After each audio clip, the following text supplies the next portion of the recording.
Estimados y estimadas, bienvenidos y bienvenidas al inicio del curso de técnicas de enseñanza en el derecho.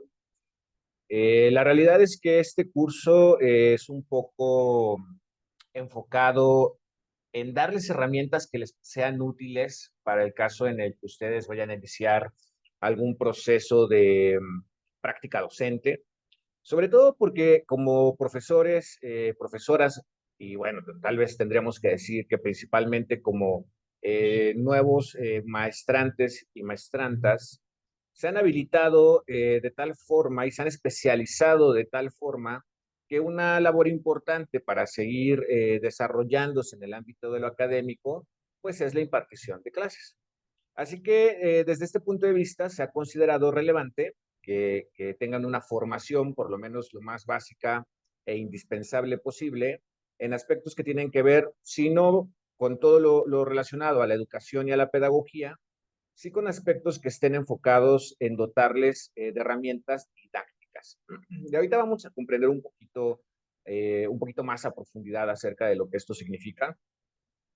Pero me gustaría iniciar ¿no? Ya formalmente, ¿no? Haciendo hincapié en que cualquier persona que se dedica a la docencia, pues tiene en sus manos una gran responsabilidad en el sentido de que al final de cuentas se está formando, ¿no? A nuevos sujetos.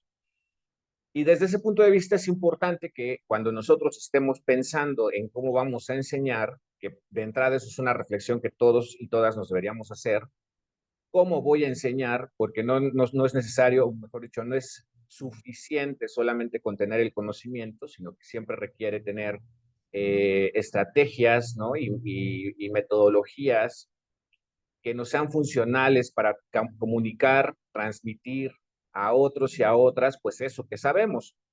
No solamente en el terreno de lo discursivo, también en el terreno técnico, ¿no?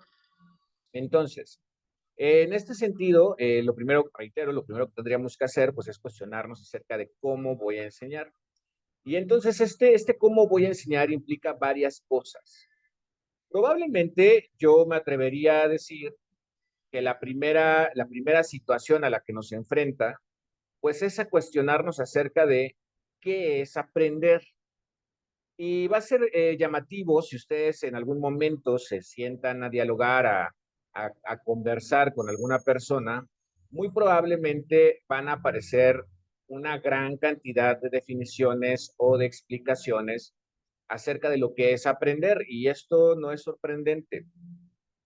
Y tampoco digamos que tampoco es necesario en una plática convencional, pero para un profesor, para una profesora, sí es un elemento relevante. ¿Por qué? Porque a partir de lo que nosotros entendamos como aprender, como aprendizaje, ¿qué significa aprender para ustedes como profesores en ese contexto, ¿no? Como profesores y como profesoras, pues es que se planea y es que se diseñan la serie de estrategias que llevamos a cabo en el aula. Y para hacer un poquito más gráfico este asunto, yo quisiera ponerles, o les pongo aquí, mejor dicho, en la grabación, las cuatro teorías del aprendizaje, las cuatro principales teorías del aprendizaje. Ojo, digamos que estas son como las teorías generales, el conductismo, el cognitivismo, el constructivismo y las competencias, ¿no? Aquí van a encontrarse con varios debates dentro de la literatura, dentro de la teoría de la educación. ¿Por qué? Porque para algunos las competencias no son una teoría, son un enfoque. Para otros el cognitivismo y el constructivismo están tan unidos que pareciera que en realidad nacen de la misma raíz y no son teorías separadas. Y para muchos, aunque dicen trabajar desde el constructivismo, desde las competencias, etcétera, en realidad cuando analizamos las prácticas se encuentran dentro del conductismo, o sea, en la vida real, vamos, por así decirlo. Aquí lo interesante no es tanto qué pienso, con qué estoy de acuerdo.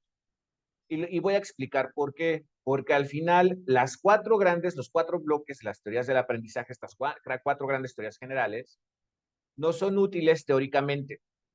Y no son útiles teóricamente para entender, ojo, la forma en la que se ha explicado que los seres humanos aprendemos. Las teorías del aprendizaje eso hacen, responden a cómo aprende el ser humano. No responden a cuál es la forma correcta de enseñar. ¿Me explico? Entonces, a partir de esto, uno lo que hace es intentar determinar no necesariamente cómo aprenden mis alumnos, sino cómo requiero que aprendan tal contenido. Voy a intentar hacer esto más claro. Los seres humanos realizamos diferentes procesos de aprendizaje, pero los realizamos al mismo tiempo. No los realizamos de manera separada, nuestro cerebro no los aísla, sino que nosotros lo que estamos haciendo es aprender de las diferentes formas al mismo tiempo. Imagínense como si fuera un muégano, pero ese muégano se está moviendo, ¿no? Está cambiando. Nuestro cerebro lo que está haciendo es como procesar todo a la vez. Imagínense una computadora, ¿no? Claro, con más límites. Nuestro cerebro no tiene todos esos límites, pero el ser humano lo que hace es aprenderlo todo y de todas las formas a la vez, a la par. Coexisten las formas de aprender. Voy a intentar ponerlo en términos más reales, en términos más de un caso práctico. Si yo estoy dando una clase, o nosotros estamos dando una clase, y en ese momento uno de los muchachos o de las muchachas realiza una conducta indebida, lo que nosotros hacemos es llamar la atención. Directamente lo que estoy haciendo con eso es modificar su conducta de manera que yo pueda observarla. Eso es conductista. Cuando yo le digo, a ver, o sea, entiende que esto no se puede hacer por esto, esto y esto, también estoy provocando un proceso mental de transformación en donde probablemente aparezcan nuevos conceptos. Tal vez en el momento en el que lo digo, esto no va con los valores de esta aula, ese concepto de valores en un espacio específico se va a integrar a sus procesos mentales para su comprensión. Al mismo tiempo, lo que está haciendo es verse increpado por un profesor frente a un grupo y esa interacción social está provocando efectos en él. Y puede llegar a suceder que después, en un futuro, haga lo mismo él o ese alumno con su hijo, o tal vez también está dando clases, o probablemente es un jefe en alguna empresa, o probablemente simplemente es una forma en la que se arraiga o arraiga a comportarse en otros espacios, no solo en el aula. Entonces, ¿qué es lo que sucedió con un solo acto en el salón? Que aprendió conductistamente, perdón, desde el enfoque conductista, desde la teoría conductista, a modificar su conducta, generó una concepción nueva en su cerebro, aprendió a partir, perdón, en su mente, aprendió a partir de la interacción con los otros y lo convirtió en una competencia que puede aplicar en el futuro y en otros espacios. ¿Qué significa esto? Que podemos hacer uso, estas teorías del aprendizaje nos explican de forma aislada, pero en realidad pueden llegar a suceder al mismo tiempo. Entonces es muy importante que nosotros tengamos en cuenta esto para que cuando estemos planeando no solo intentemos detonar acciones o estrategias que justo activen todas las formas de aprender, sino que también aprenda a decidir qué es lo que necesito que este estudiante aprenda a nivel conductual. ¿Qué es lo que necesito que aprenda a aplicar? Porque no todo lo que yo enseñe en el espacio áulico lo van a aplicar y no todo va a generar un cambio conductual. Los pongo así como en los dos extremos.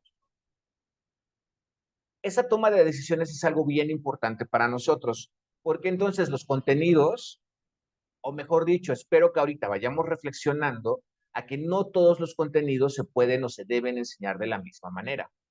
Habrá contenidos que quizás son conceptuales y que necesito que tenga guardados en la memoria.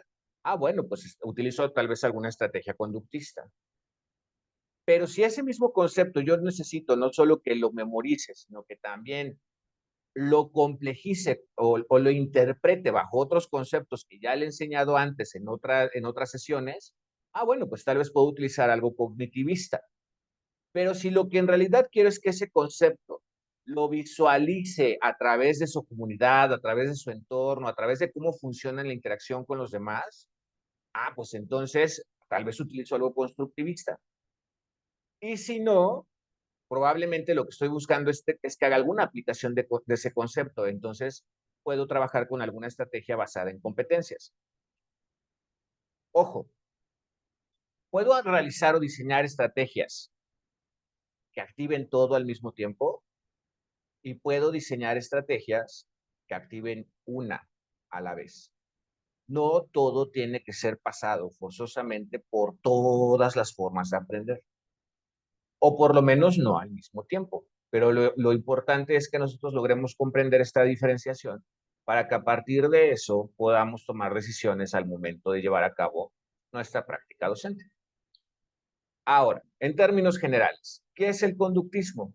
¿O qué plantea la teoría conductista? La teoría conductista básicamente lo que nos dice es que el ser humano aprende cuando el aprendizaje se observa o se puede hacer fehaciente. Entonces, aquí hay varias teorías específicas que han nacido de la teoría general del conductismo. Pero básicamente lo que nos dice o nos plantea es que la enseñanza se fomenta a partir de un estímulo o de un castigo, ya sea que estimule una conducta para que sea la dominante o ya sea que castigue una conducta para que deje de repetirse. Y entonces a partir de eso estamos generando un aprendizaje que se puede observar. Imagínense cualquier experimento en donde se les enseña a los animalitos a tocar el botón para que les dé comida, ¿no? Técnicamente eso es. Si les doy comida es un estímulo y si en lugar de darles comida a la hora de que pasan por una zona les da un toque, eso es un castigo hacia la conducta. Y entonces ahí están las dos grandes ramas del conductismo. ¿Qué es lo que, por ejemplo, nosotros hacemos en el aula cuando si no vienes a clase te pongo falta y si tienes muchas faltas, pues te repruebo en automático, ¿no? Es una estrategia conductista o una acción conductista. O si participas mucho en la clase, te pongo un puntito, ¿no? Es un estímulo para la participación y también es una estrategia conductista. ¿Es malo? No, no es malo. Hay muchas críticas sobre este enfoque, pero la realidad es que no podemos calificarla desde lo bueno y lo malo, sino que tenemos que aprender a saber cuándo utilizarla de forma ética. La gran crítica es eso, que es que se considera poco ético, ¿no? Hacer uso de este tipo de condicionamientos para guiar la conducta del ser humano. Pero hay funciones que no tienen nada que ver con guiar su conducta en un sentido de modificar al ser humano, sino que simplemente es una cuestión de convivencialidad. O bien, pues simplemente es un asunto en donde si yo necesito que se aprendan un concepto, pues tal vez utilizo alguna estrategia mnemotécnica que facilite la memoria. Es conductismo, no tiene nada que ver con cruzar las líneas de la ética y es una estrategia de esta teoría, o sea, que emerge, ¿no? Que se sustenta en esta teoría.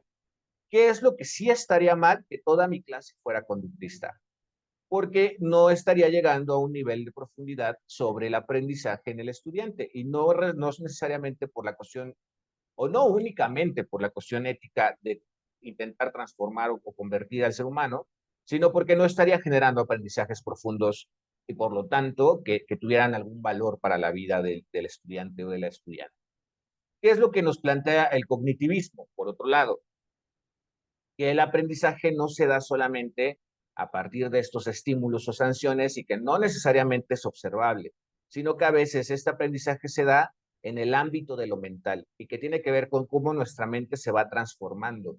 Imagínense, por ejemplo, un mapa conceptual, ¿no? En donde tenemos un concepto central y empieza a aparecer una maraña y que conforme nosotros vamos avanzando en la vida, vamos integrando conceptos a partir de nuestras experiencias, ¿no? Y que esa red se va ampliando, se va ampliando, se va ampliando, y que evidentemente lo que vamos aprendiendo en la vida va provocando que nosotros vayamos cambiando nuestra forma de ser, nuestra forma de pensar, nuestra forma de interpretar la realidad, de interactuar con los demás, etcétera, etcétera. Se van generando cambios a partir del aprendizaje, pero no necesariamente son observables. ¿Por qué? Porque ese aprendizaje está en el nivel de lo mental. Entonces, por ejemplo, aquí podríamos hablar de cómo les enseño un concepto, pero no les enseño el puro concepto, sino les enseño con qué otros conceptos se está relacionando. O sea, por ejemplo, si nosotros hablamos de un acto jurídico, ese acto jurídico, ¿en qué otro espacio conceptual puede caber? Bueno, pues a lo mejor lo podríamos conectar con demanda, con proceso, con etcétera, etcétera. Entonces, esas conexiones lo que van haciendo es generar modificaciones en la red cognitiva y eso técnicamente es lo que plantea esta teoría del aprendizaje. Ese tipo de aprender, esa forma de aprender tiene que ver con que transformemos los alcances conceptuales de la mente. Y no solamente conceptuales, ¿no? Tiene que ver con eh, la manera en la que tratamos la información a la que nos está llegando el profesor o la profesora. Luego viene el constructivismo y el nombre ya es muy ilustrador, ¿no? Cuando nos dice se construye, el aprendizaje se construye. Y entonces aquí tal vez el gran cambio es que no se ve al estudiante, a la estudiante, en un rol pasivo en donde se sienta a escucharnos y a copiar, sino que se busca que sea el estudiante partícipe de su propio aprendizaje. ¿Por qué? Porque lo que plantea de base la teoría es, la única forma de aprender es que yo me haga dueño de ese aprendizaje. Y entonces, bueno, pues aquí aparecen nuevas formas de pensar la enseñanza y que aquí abre un poco este debate de qué es lo que hace entonces el profesor, ¿no? Si es facilitador, si es orientador, qué es lo que hace, ¿no? Pero en realidad esto tiene más que ese debate, ¿no? En donde de repente nos gastamos demasiado.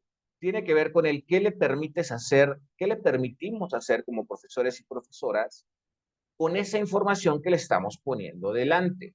Es decir, no es lo mismo que yo, por ejemplo, llegue y me ponga a platicar y a platicar y a platicar y a decirles planteé esto y el código dice, a que yo les ponga el código y los ponga a hacer una interpretación personal.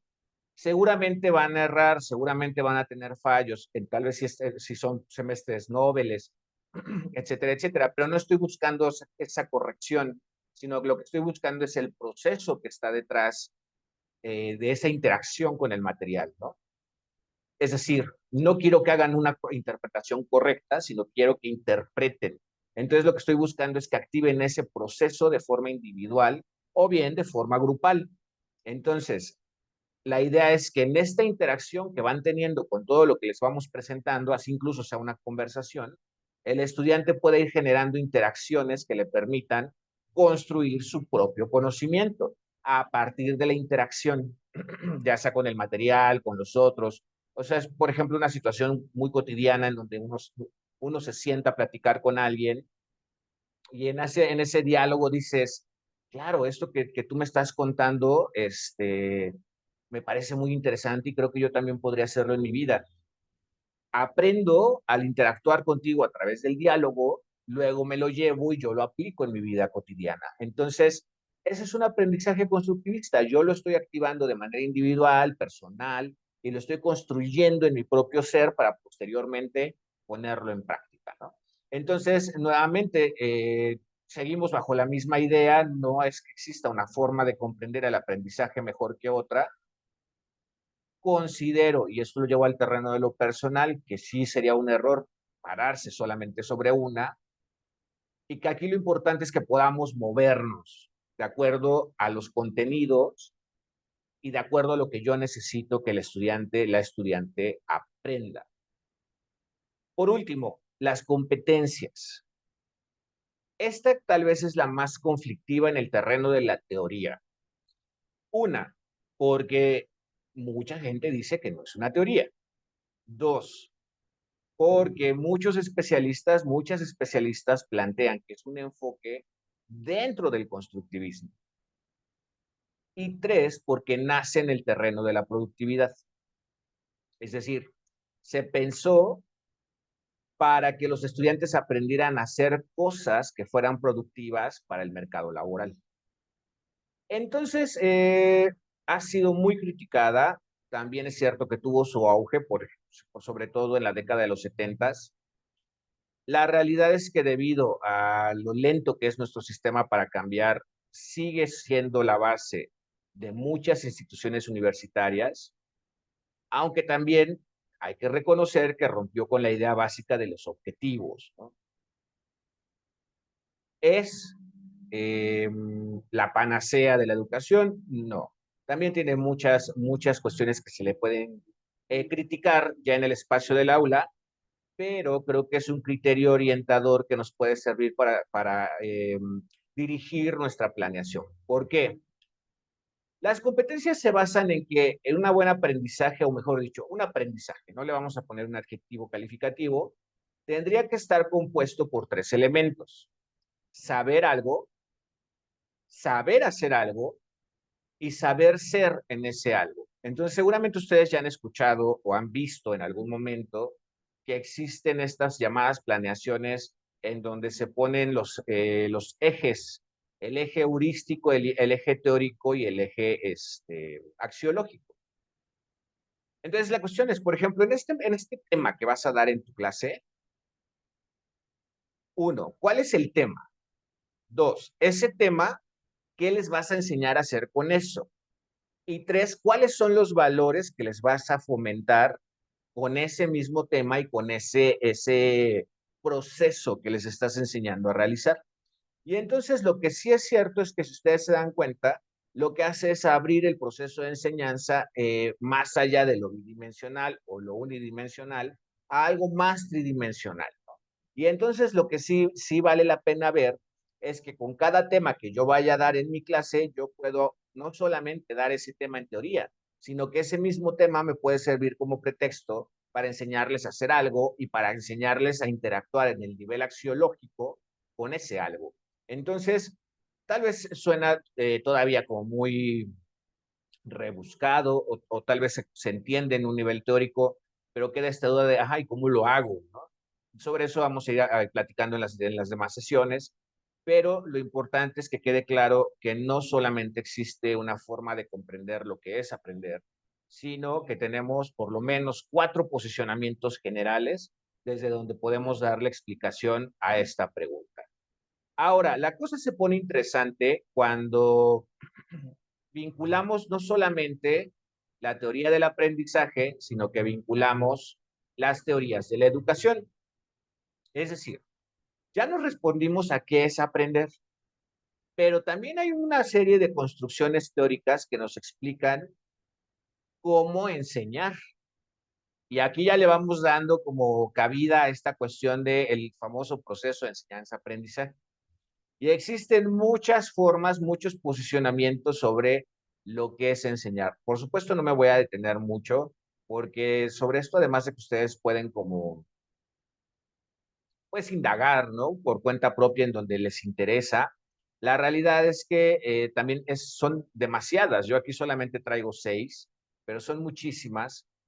Y sobre todo en el nivel superior hay muy pocas, fíjense, qué interesante. Casi todas se han construido con niños, pero la educación superior ha generado muy poquitas debido primero a justo que uno de sus problemas es que los profesores y las profesoras en este nivel pues no tenemos una formación específica en pedagogía y segundo que se empiezan a construir dinámicas de prácticas docentes muy personales, ¿no? Porque terminamos dando, por ejemplo, no somos licenciados, o mejor dicho, no somos profesores o profesoras de derecho, sino que terminamos siendo profesores o profesoras de proceso civil, ¿no? O de penal, digo, sí sé que de repente andamos entre varias asignaturas, pero sí terminamos siendo un poco especialistas en alguna rama, ¿no? En alguna de las áreas. También tiene que ver con nuestras prácticas, vivencias, etcétera. Entonces, estas teorías, pues de repente nos podrían llegar a quedar pues cortas, ¿no? O sería más difícil construirlas para explicar toda la práctica docente de la educación superior. Pero también es cierto que sirven como forma de inspiración para pensar en cómo enseñar. Por ejemplo, ¿se acuerdan que hace rato les hablaba de la teoría cognitivista? Bueno, Brunner es un cognitivista, es uno de los mayores pues impulsores de estas teorías, o por lo menos de los autores más reconocidos en este grupo. Y entonces él lo que dice es que la mejor forma de enseñanza es provocar que el estudiante aprenda por descubrimiento. Y entonces, bueno, pues aquí la cuestión es, otra vez, nos traemos al estudiante al centro, la cuestión es que se adueñe de su propio proceso de aprendizaje y que mis estrategias lo que hagan es, lo voy a decir con palabras muy, muy simplonas, pero que lo que hagan es sorprenderle, pero a partir de sus propios procesos de investigación. No darle la cosa masticada, sino en realidad es como una cuestión de, a ver, aquí está esto, a ver qué descubres en ese proceso, ¿no? Por otro lado está Vygotsky, él es un constructivista. Y entonces él lo que dice es que interesante, a diferencia de Brunner, lo que dice es, sí, el estudiante está al centro, eso es innegable, pero aquí debemos entender que nosotros aprendemos de otros. Y entonces, debe haber un agente o se requiere de un agente que esté participando dentro del proceso de enseñanza. Vygotsky ya explica ahí zonas de desarrollo proximal, la estructura de los andamiajes y demás, pero todo esto va guiado por otra persona, otro sujeto. Y entonces, técnicamente lo que plantea es no necesariamente al otro como el profesor, sino al otro como en la interacción.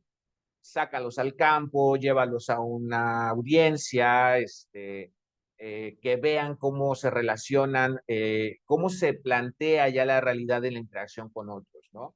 Mándalos a que metan un escrito, que tengan esa misma experiencia de llegar, de preguntar en dónde está el juzgado, la secretaria, interactuar con ella, ya es un aprendizaje.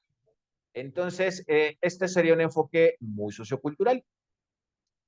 Luego viene Freire, y Freire es uno de los educadores, fíjense que Freire ni siquiera era pedagogo, eso es bien interesante, pero es uno de los teóricos de la educación más interesantes, porque él lo que plantea es que la educación debe servir para que los seres humanos rompamos con las cadenas o las fuerzas de opresión, vamos, ¿no? En esta idea de la lucha de poder o de las confrontaciones de poder. Él lo que dice es que nosotros, los seres humanos, en una sociedad, vivimos en relaciones de opresión. Y entonces para esto tendría que existir un opresor y un oprimido. Y él lo que encuentra es que la educación es la única forma de activar procesos en donde nos demos cuenta de esta condición opresora y aprendamos a romper con ello. De aquí, por ejemplo, vienen todas estas teorías, o mejor dicho, enfoques, temas emergentes de la educación como la decolonialidad. Es como, bueno, hablemos de derecho y hablemos tal vez de pluralismo jurídico, ¿no? Hablemos de cómo los usos y costumbres se llevan a cabo o cuál es esa realidad que viven en sus espacios, ¿no? Y cómo interactúan con los sistemas jurídicos occidentales. Es traer estas otras realidades para que se den cuenta los estudiantes de estas relaciones de opresión, las hagan conscientes y tengan la capacidad de romper con ellas, ¿no? Piaget es otro cognitivista, Piaget lo que dice es, bueno, pues vamos desarrollando y vamos aprendiendo de acuerdo a nuestras edades y por lo tanto debemos ir planeando de acuerdo con la edad a la que le estemos enseñando. Nuevamente, él plantea su teoría con las infancias. Es un poco más difícil comprenderlo en la educación superior, pero creo que para quienes han estado ya frente a grupo en la universidad o las universidades, no será difícil darse cuenta que no es lo mismo darle clases a un joven de primer semestre que llega con 18, 19 años, a un joven del octavo semestre, que ya va entre los 20, 21, 22. Claro, eso en promedio, ¿no? Porque podemos toparnos con gente de más o menos edad. Pero la intención es eso, tener conciencia de que hay desarrollos naturales que permiten aprender ciertas cosas y con ciertas estrategias, ¿no? Skinner, que ya es un conductista, y aquí Skinner sí lo que dice es apliquemos estímulos y refuerzos. Técnicas mnemotécnicas o mnemotecnias, mejor dicho, sí apliquemos cambios para cuestiones de conducta. Por ejemplo, personalmente a mí las teorías conductistas me son muy útiles cuando tengo un grupo con el que necesito trabajar disciplina.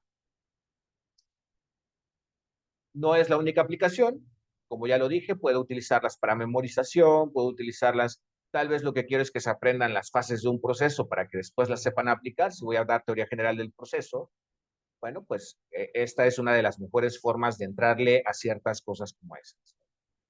Luego viene Montessori, que técnicamente Montessori lo que dice es la educación sana. Y entonces lo que hay que hacer es dejar que el niño aprenda, pero aquí hay una idea errónea, no es que aprenda como quiera ni cuando quiera, sino que utilice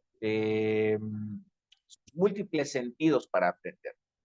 Es decir, no se trata de que llegue y se siente a escuchar a un profesor, sino que aprenda escuchando, observando, oyendo, tocando, que todos sus sentidos estén activos. En la educación superior pudiera parecer algo más complicado, sobre todo por las experiencias o las asignaturas del derecho, pero tiene que ver incluso con el que, por ejemplo, tú puedas llevarlos tal vez a ver, a visitar la Constitución original, a que la vean, a que experimente en el espacio, a tal vez una visita a algún lugar en donde les permitan tocar los expedientes. Todo eso tiene que ver, o sea, suena, yo sé que suena muy romántico, pero la cuestión es, aquí es qué procesos quieres que estén presentes dentro del proceso de aprendizaje, ¿no? ¿Qué es lo que quieres que se active en los cerebros? No pensemos solamente en el terreno de lo que está pasando en el momento, sino de todo lo que está sucediendo en el cerebro y todo lo que podemos llevarles a experimentar en esa dimensión, ¿no? Ahora bien, teniendo en cuenta estas dos cuestiones, o sea, ya nos hicimos el cuestionamiento de qué es enseñar y luego nos preguntamos cómo enseñar. Entonces, lo que viene es reconocer que quienes nos dedicamos a dar clases, estamos envueltos en algo que se llama práctica docente, es decir, nos convertimos, nuestras acciones dentro del aula se convierten en un todo que se llama práctica docente. Aquí no me voy a detener demasiado porque realmente no es parte de los temas que debemos tocar, pero creo que es importante que ustedes lo tengan a la vista porque al final la práctica docente es un conjunto de dimensiones que definen lo que somos en el salón. Entonces, por ejemplo, ustedes aquí podrán ver que en el gráfico, que ante la práctica docente, pues hay una dimensión que es institucional, es decir, cómo la universidad, sus reglas, las mismas políticas educativas de nivel superior afectan lo que nosotros hacemos en la escuela. Por ejemplo, si tenemos a un profesor o una profesora que está persiguiendo un SNI y para eso tiene que publicar, tiene que investigar, tiene que hacer congresos, etcétera, muy probablemente, no estoy diciendo que así sea, pero es probable que lo último que se le ocurra es su clase y que llegue a ella por puro requisito, pero en realidad tiene un montón de cosas más en que pensar. O que tal vez tengas una escuela en la que sea bastante sencillo tramitar un permiso para sacar a una visita de campo a tus estudiantes y tengas otra en donde hay 1000 trámites, 1000 permisos, 1000 documentos, que digo, es obvio por cuestiones de seguridad, pero también es cierto que como profesor, profesora, que tienes 1000 cosas más que hacer, cuando te dicen, ah, sí, tiene que entregarme todos estos papeles, dices, no, ¿sabes qué? Mejor yo creo que seguimos en el salón, ¿no? Porque, vamos, las prácticas dentro de las universidades pueden fomentar o no acciones dentro del aula. La dimensión sociocultural que tiene que ver con la misma sociedad, los retos que se van presentando, los cambios, los contextos, el que tú sepas que quizá las tasas de desempleo son muy altas en la carrera y que para qué los ilusionas, pero que tampoco tienes que llegar diciéndoles no van a hacer nada con su vida. O sea, todo este tipo de factores que están alrededor, no solo del profesor, sino de todo el grupo social, también son factores dentro de la práctica docente. La dimensión psicopedagógica que tiene que ver con, creo que todos hemos enfrentado esta situación de tenemos programas enormes o muy pequeños o ya o desactualizados. Todo eso también influye. Interpersonal, cómo nosotros nos relacionamos con otros. La forma en la que nos relacionamos con los alumnos, con otros profesores, y a lo mejor nos andamos peleando entre nosotros y llegamos al salón a decir, no, que fulano de tal es, ¿no? Entonces, todo eso también va a influir. La dimensión personal, yo me gusta el cambio, soy flexible, me adapto fácilmente, me gusta que se haga lo que yo digo, no me gusta que me contradigan, creo que tengo la razón. Todo ese tipo de aspectos personales definen también nuestra práctica. Y finalmente la dimensión valoral, ¿cuáles son los valores que yo manifiesto y que defiendo? Eh, no lo sé, aquí hay muchos ejemplos, sobre todo en la situación actual, ¿no? Algunos de los casos más sonados, por ejemplo, tienen que ver con el género y todos estos casos en donde ha habido demandas, ¿no? En donde ya sea por acoso o ya sea porque las personas, profesores se niegan a cambiar el nombre de personas trans. Uno puede tener su propio sistema axiológico y no por eso renunciar a él o no por eso romper con él. Pero uno debe entender que una cosa es la vida privada, la manera en la que nosotros vivimos la vida, y otra la forma en la que interactuamos con los otros, sobre todo en este rol en donde como profesores, profesoras, siempre tendremos cierto coto de poder sobre los estudiantes. Entonces, ese sistema de axiológico ¿qué tan flexible es en la interacción con nuestros y nuestras estudiantes? Eso es algo que tendríamos que cuestionarnos de forma muy personal. Y bueno, entendiendo, teniendo ya una embarradita de estas dimensiones de la práctica, pues lo que viene es un poco platicar acerca del proceso de enseñanza-aprendizaje.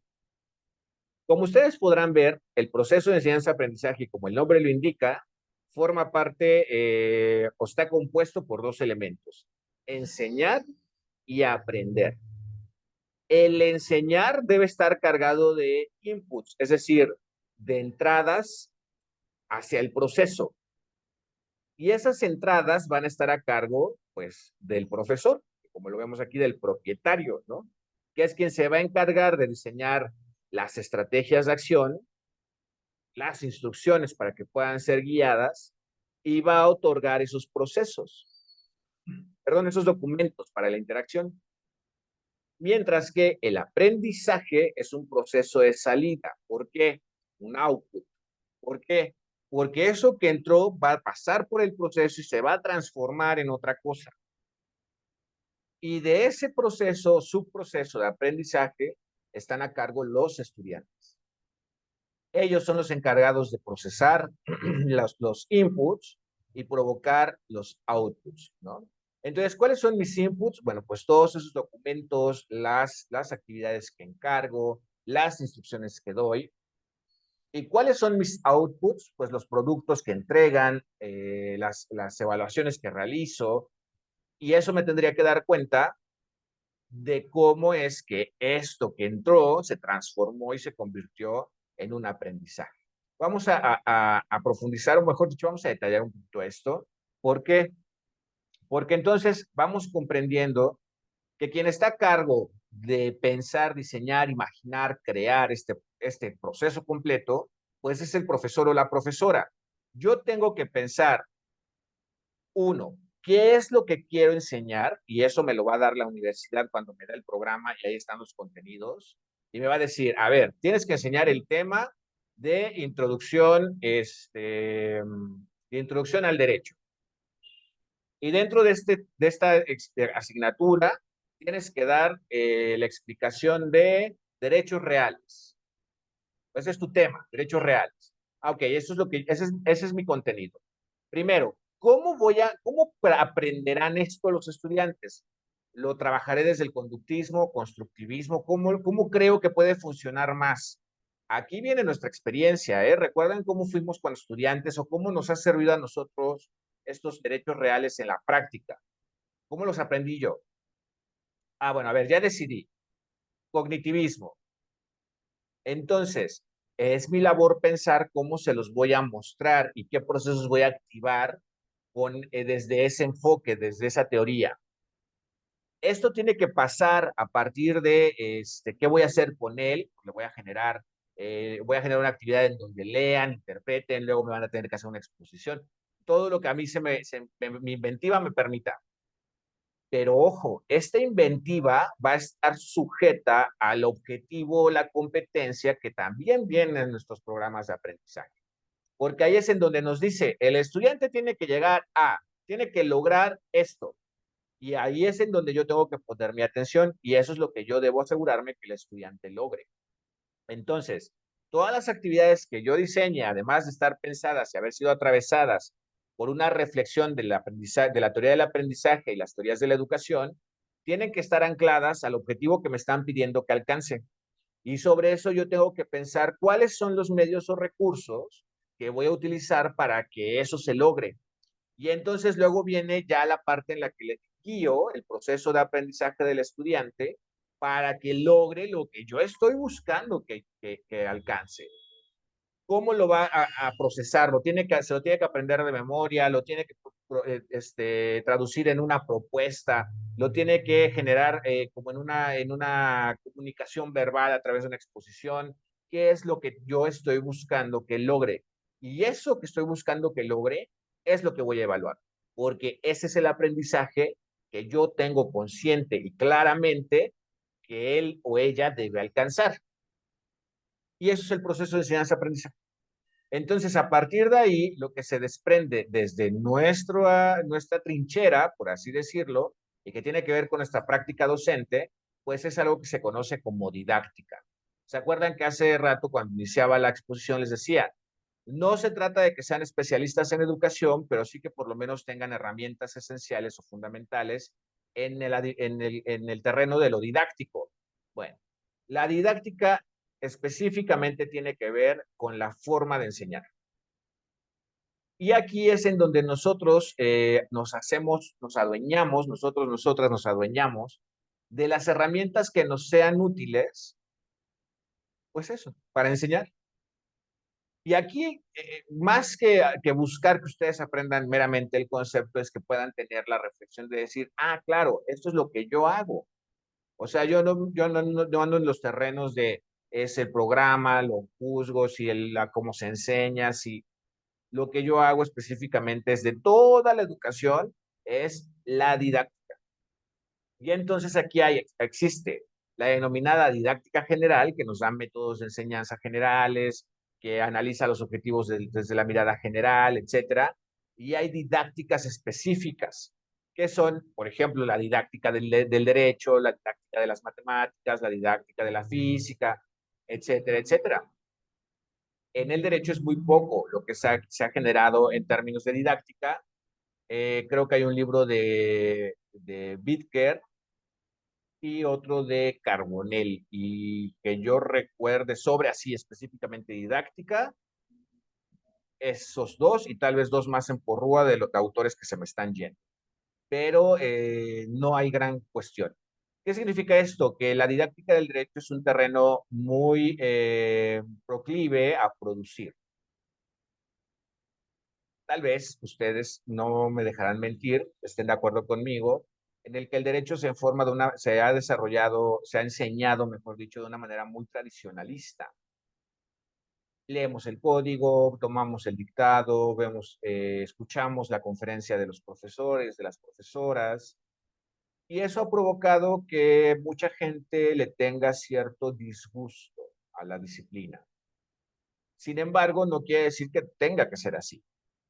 Hay muchas herramientas y muchas estrategias, sobre todo cuando nos ponemos a cuestionar acerca de qué es enseñar o cómo enseñar y qué es aprender. Bueno, esto tendría que detonar procesos de creatividad enormes. En este sentido, no me gustaría detenerme en esta asignatura a hablarles de todas las estrategias o todas las técnicas que existen, porque en realidad existen catálogos, ¿eh? Tal cual, en Internet ustedes pueden poner técnicas de enseñanza en educación superior y les van a aparecer catálogos hasta con casos, con fichas, con ejercicios, o sea, van a aparecer muchísimas cosas. Pero sinceramente creo que es un excelente espacio, dada el poco desarrollo que hay de la didáctica en el derecho, para crear libremente, para ser creativos, para ser creativas. Y no me estoy refiriendo a que lleguen con los plumones, los colores y las crayolas, sino que me estoy refiriendo a que pensemos en formas de enseñar que no necesariamente sean tradicionales, que pongan al estudiante a hacer cosas, a activar procesos y a que se detengan o determinen en el centro del proceso y que puedan ser muy útiles sin necesidad de estar buscando el hilo negro, ¿no? Entonces, yo lo pongo ahí para la reflexión, vamos, ¿no? Como para que detonemos estos procesos de creatividad que no necesariamente tengan que ser copiar algo más, ¿no? Ahora, ya casi cerrando, yo quisiera hablarles de algo que son los temas emergentes en la educación. Porque todo esto que les he hablado es algo que se ha venido desarrollando con el tiempo, pero esto no significa que lo que sucede en la educación o que no haya cosas nuevas que estén sucediendo en la educación. Y creo que aquí es en donde muchos y muchas hemos entrado alguna vez en conversaciones con otros compañeros, con compañeras, en donde decimos, oye, es que me estoy dando cuenta que ahora que está la inteligencia artificial, o que van a salir y la realidad es que el mercado laboral en esta carrera está saturado, o que ahora resulta que los tengo que enseñar a programar, aunque estemos hablando del derecho, ¿no? Todos estos son temas emergentes. Y es muy importante aquí este gráfico me parece muy ilustrativo porque marca esto, o sea, estas cosas, estos temas que ya están aquí, y las que están empezando a suceder, ¿no? Y que de alguna u otra forma tenemos que ser conscientes de esto, porque tarde o temprano van a formar parte de nuestras prácticas. Entonces, ¿cómo las vamos incorporando, no? Esa sería la pregunta. ¿Cómo vamos incorporando estos elementos? La educación en línea, el aprendizaje colectivo, el aprendizaje inmersivo, la gamificación. O sea, son temas que también detonan, o me gustaría que detonaran procesos de investigación y autoaprendizaje en ustedes, ¿no? La cuarta revolución industrial, el mercado laboral emergente, todo lo que tiene que ver con programación y todo lo que tiene que ver con inteligencia artificial, las competencias de que se esperan en los profesionales del siglo XXI, la modernidad líquida, equidad y justicia, ese tema está fuertísimo, cultura digital, antropoética. Acá tenemos todos los beneficios tecnológicos, las impresiones en 4D, la robótica, el Big Data. Todos estos son temas que tarde o temprano van a llegar a nuestras aulas, así sea la universidad más chiquita o la más escondida, tarde o temprano van a llegar. Más los que se siguen acumulando. Y no lo digo como en una cuestión de espantarles, ¿no? De todo esto es lo que vamos a tener que aprenderlo, sino más bien es como abrir la mente a que en realidad la educación se mantiene en constante cambio. Y si la educación y sus espacios de aprendizaje se mantienen cambiando permanentemente, pues los profesores y profesoras tendríamos que actuar en armonía a ello, ¿no? Entonces, bueno, lo dejo ahí para que ustedes puedan reflexionar al respecto, tengan una mirada acerca de esto y probablemente incluso generar algún tipo de juicio ya en el documento que van a entregar como tarea de esta sesión. Y bueno, finalmente un poquito de las experiencias, de los aprendizajes que son importantes. Eh, y pienso que aquí este gráfico en realidad su valor es que nos da cuenta de hacia dónde se están moviendo las cosas en las prácticas docentes, ¿no? Y entonces, uno de los elementos más importantes tiene que ver con la forma en la que nos comunicamos. Hay que evitar ser los dueños de la voz, ¿no? Las dueñas de la voz. Hay que propiciar que los alumnos y las alumnas participen. Hay que aprender las nuevas formas de comunicarnos de manera digital.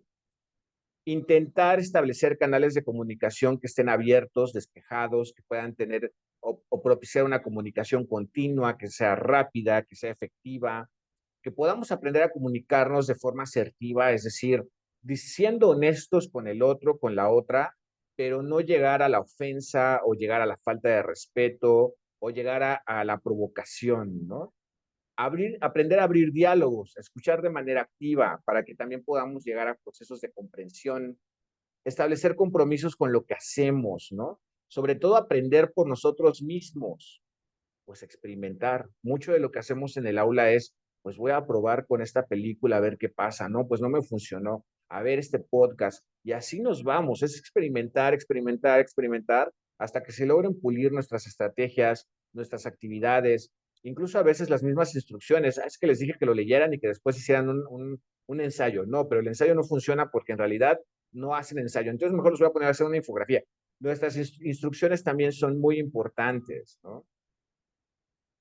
Tecnologías es otro tema que tenemos que aprender a dominar. Ya no se vale esto de, es que a mí no me gusta mucho, es que yo no le sé.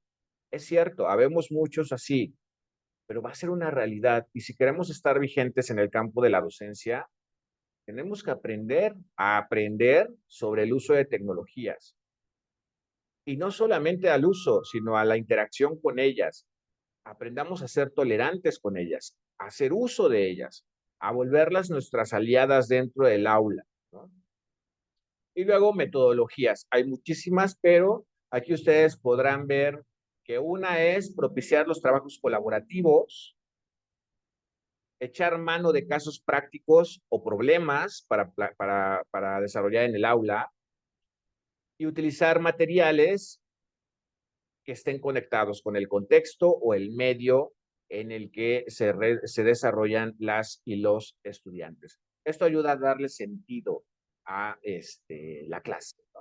Entonces, bueno, como habrán visto, eso fue un repaso muy breve y muy rápido también. Hay mucho que decir, pero creo que intenté seleccionar eso que es esencial, verdaderamente esencial para reflexionar y pensar, cuestionarse al momento de dar una clase. Seguiremos avanzando, seguiremos abordando estos temas, pero aquí lo importante es comenzar a activar procesos de, reitero, de reflexión. Entonces, sin más, pues espero que haya sido de su interés, de su agrado y sobre todo de su utilidad. Nos vemos en la próxima.